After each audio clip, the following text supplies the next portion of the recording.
Broadcasting live from the Business RadioX studios in Atlanta, Georgia, it's time for Atlanta Business Radio. Brought to you by OnPay. Built in Atlanta, OnPay is the top-rated payroll and HR software anywhere. Get 1 month free at onpay.com. Now, here's your host.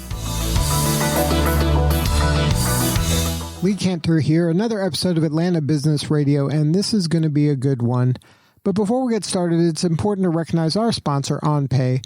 Without them, we could not be sharing these important stories. Today on Atlanta Business Radio, we have Blake Canterbury with Purposity. Welcome, Blake. Yeah, thanks for having me. Well, I'm excited to learn what you're up to. Tell us about Purposity. How you serving folks? Yeah, so we say that Purposity is the easiest way to help other people. We have an app essentially that you can download, and it'll pull your location, and in real time you can see the needs of people around you. It may be a single mom who needs diapers for her newborn baby, or it may be a kid who walked into a classroom with holes in their shoes. And our belief is simply that you would help your neighbor buy that kid a pair of shoes if you only knew they needed it. You just don't know they need it. And kind of from a macro level, we just looked at the space of generosity and said, wow, the whole world is evolving. Everything's getting technologically advanced, but the social good space really isn't. Like most of giving is reduced to texting $10 to a disaster or volunteering. And we just said, what if we could marry great location-based technology, add some social components like a Facebook, Instagram, TikTok, make it fun, and build a lifestyle brand for generosity. It might be attractive for individuals, but it'd be really attractive for brands as well. And then, so that's how the idea was born. It was kind of marrying technology with human-to-human connections locally. Yeah, so it just a little of the backstory. So I was working at a creative agency, building mobile apps and national TV ads for brands, and a homeless liaison at a school district, which I didn't even know what that was at the time, sent me an email and said, Blake, kids are walking into classrooms with holes in their shoes and they're going home hungry. Like, is there a tech solution that could be put around this? And called some friends, we moodlighted, gave this school a basic technology and walked away. And 3 months later, they came back and said, you fundamentally solved this issue for us. Every school district, every nonprofit in the country are facing this. And while we didn't think we solved the whole issue, we knew we found a felt need. But the light bulbs went off as we started talking to individuals, and they were saying, look, I want to do good in the world. I just don't know where to start. And then we started talking to brands, and they said, look, ESG is a big issue, but there's not a lot of real tangible metrics to be put around the S and ESG reporting and employee engagement programs. And we just saw a real opportunity in the market, and really to do good at the same time, and said, let's just build an authentic brand for good. And so essentially 3 months before I got married, I quit my job, and we went full into this. Now, your background was not in tech. It was more in the creative side, or was it the creative side of tech? It was a little of both. So I danced in everything kind of from full-on marketing campaigns to designing digital experiences, and a little more color to it. Specifically, when the earthquake hit in Haiti back in 2010, I was a creative director at a small shop, but I quit my job, hopped on a plane to run social media for a disaster relief organization. I just felt compelled to do it. And we launched a campaign that connected United Nations, Doctors Without Borders, Samaritan's Purse to aid about 100,000 people in 2 weeks. And that was just a pivotal moment in my life. And so the last 10 years, I've really been dedicated to leveraging technology for good in some capacity. Now, when you take on a project like this, and maybe a person wants to help local and wants to help in their neighborhood, and that feels good, it feels right. And like you said, they don't have kind of a means to do it. I know locally here in my neighborhood, we've had opportunities where somebody in the neighborhood will say something like you said, hey, there's a school here that, they don't have the lunches, so anybody who can donate this or that, please go here and do that. How do you kind of vet to make sure that it's a real need for a real person? And how does the person feel confident that what they're going to give, no matter what it is going to a real person with a real need? Yeah, good question. And so that was part of our ethos for building this was let's build this on trust and transparency. So every need in the system is submitted by a registered 501c3 or local school district. So individuals don't come to us and solicit needs. They're all inside of a system that's going to help move them from poverty to sustainability, or that has wraparound services so that you're not enabling the person that's being requested. From the user side, so that's one way the trust. The other side is what's happening is the users actually can click into a need. Say you see a need for a pair of shoes. You can click into it. You can see the school or nonprofit that vetted it. You can see how much the item cost ahead of time of what they need. And then a story written firsthand by somebody working with them of why they need it. And if you want to help, you hit one button. If you have, anything from Uber to Lyft to Airbnb, it's the same payment processor. So you don't even have to enter your credit card to do this. Or you can enter it once. It's a one-click purchase and the item's on their doorstep in 24 to 48 hours. And then my favorite part of the whole process is when the pair of shoes is being delivered, you get a notification in real time letting you know the pair of shoes you purchase is being delivered. And that alone in the philanthropy space is just a game changer. But that's worst case scenario. Best case scenario, they have the ability to send you a photo back and or a thank you note. And when you get either the notification in real time or the photo, it's the moment that you understand that doing good for people is just a better way to live. You get the dopamine hit for good. You could be on a radio interview, you could be in another Zoom call, and you get this notification, and it'll say, right about now, Lee, the pair of shoes that you purchased is being delivered. We just want to say thanks. You want to tell whoever it is you're in communication with, wait, you got to hear about what just happened. Like this isn't what happens every day. Like I just literally made this kid's day right now, and that was so easy. I got to do it again. And so that's kind of how Purposity spread to this point. And then when you were testing this out, how kind of did you know that you were onto something? Like what were some of the clues that, hey, this is something that's got legs? Yeah, so I think the biggest indicator to this day has still been that Purposity's done no marketing. So it's all been word of mouth. So from organization to organization and from user signups, it's all been word of mouth. We will invest in marketing in the near future, but it's been a really beautiful organic spread. And the consistent comment of somebody that's downloaded the app is two things. One is that was the easiest experience I've ever had of a checkout process on the web. And the other is, I can't believe this doesn't exist.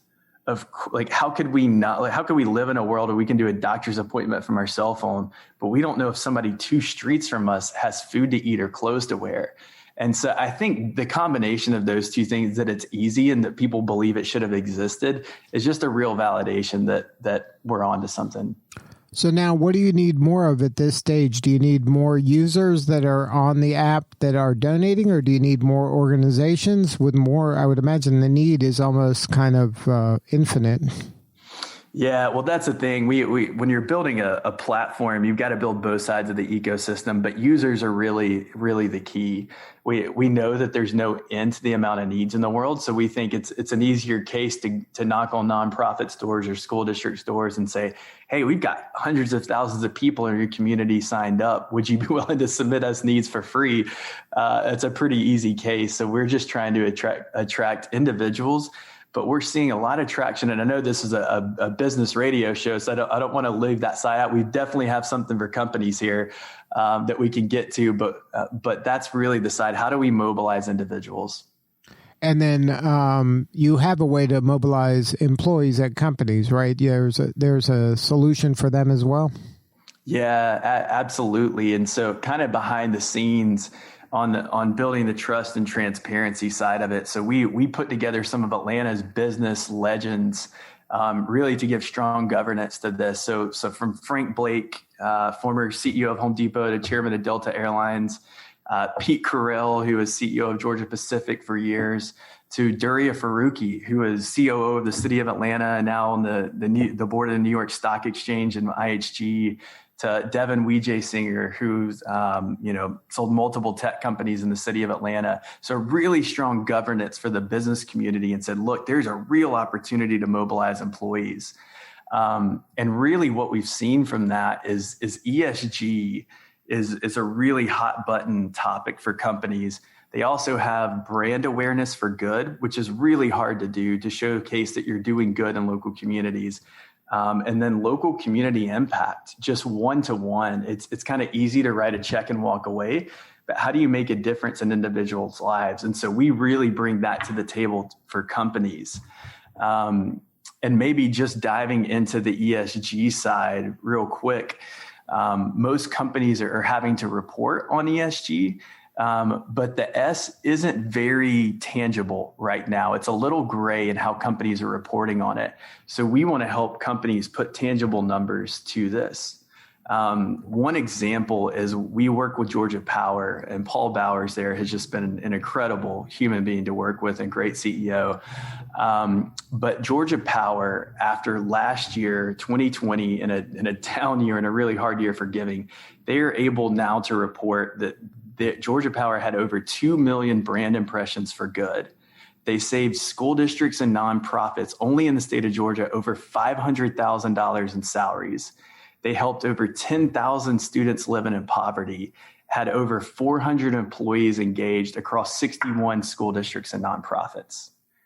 And so what's a very vague space of reporting, and you're seeing everything from investors to stock investors deciding who they're going to invest in and who's doing well in ESG. We really help companies put some tangible metrics to that. Wow, that's really amazing story, and an amazing success story about how you can work together, private and public sector, everybody working together with a common goal of really making an impact. That it must be such rewarding work. It gets us out of bed every day.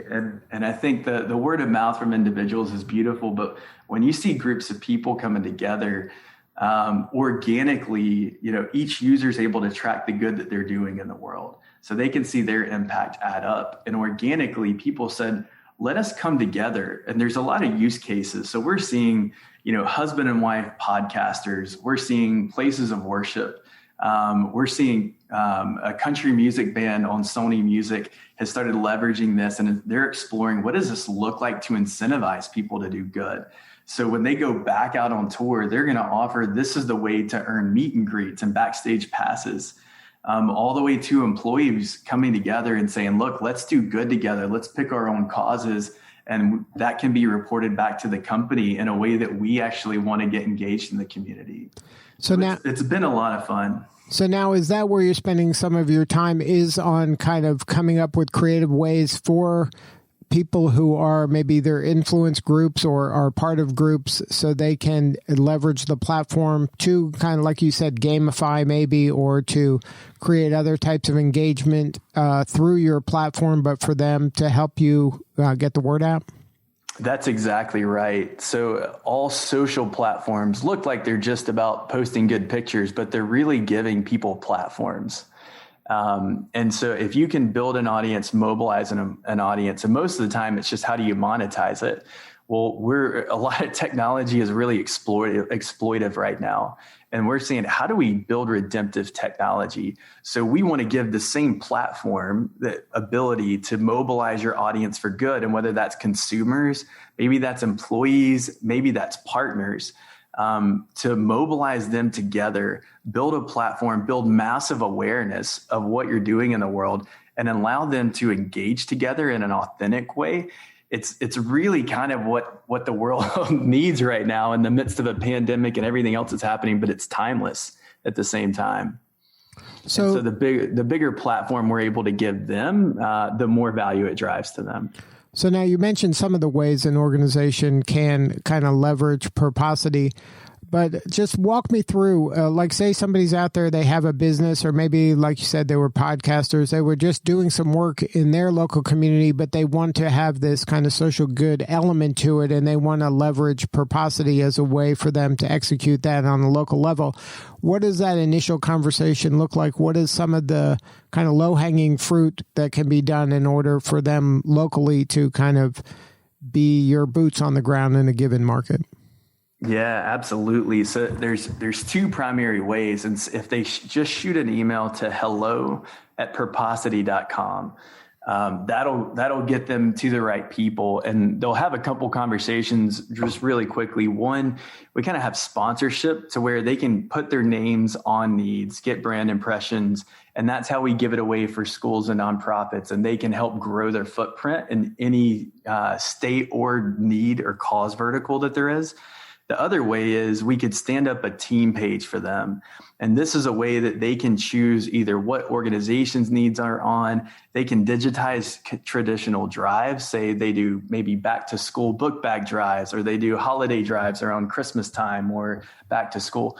They're able to digitize some of these events and track them in real time. We can really simply stand up a page for them, give them everything they need, copy and paste emails, social templates to invite their either customers, partners, employees to that page.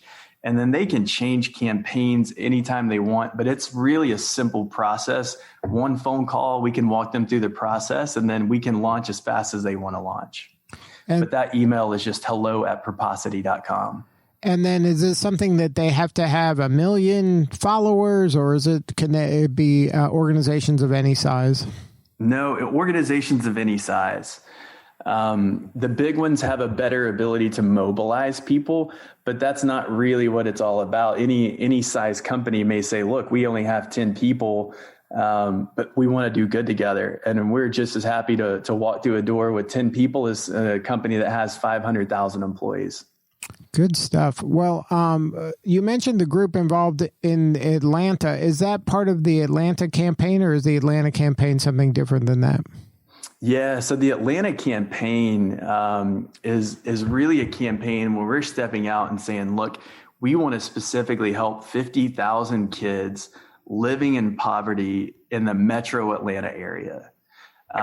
Given everything going on in the world from equity and inclusion to just the pandemic and what's happening in education, kids are being deemed lost kids that don't have access to internet, and they don't know if they're in the same homes or not. It's just a sticky situation. So we're going to identify 50,000 kids in the city of Atlanta. And what do they need, whether it's access to internet, whether it's food, whether it's clothes, basic essentials of life. And we want to help 50,000 of them. So we're offering individuals and brands to join us in that campaign. So again, hello@Purposity. If you have any interest in that at any level, we'd love to talk to you and share more about what that campaign is and how you can join us in that. And then for folks that just want to get involved as individuals, what's the website for them to go and check out Purposity in order to see if it's a right fit for them and their giving needs? Yeah, so purposity.com. So it's purpose and generosity married together. You spell it PURPOSITY. And if you Google that, you can find the website, you can find the mobile app for it, and you can engage on either platform. Well, Blake, congratulations on all the success. You're doing important work, and we appreciate you. Yeah, thanks so much for telling our story. All right, this is Lee Cantor. We'll see you all next time on Atlanta Business Radio. Today's episode of Atlanta Business Radio is brought to you by OnPay, Atlanta's new standard in payroll. To learn more and get your first month free, go to onpay.com.